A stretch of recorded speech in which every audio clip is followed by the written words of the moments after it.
Ôi là trời, con sen lau chim với lau tay cho nó mở la á mọi người. Đó, thấy không? Mọi người thấy nó la dữ không? Không dữ á. Mà lau nhẹ nha, không đau nha, mà làm lố vậy á. Thứ gì á? Thứ gì chịu nổi? Khó ưa vậy? Ồ, khó ưa vậy? Lau chim con hả? Ồ, lau chim con hả?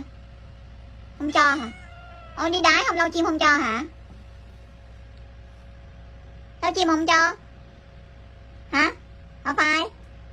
Phải ơi.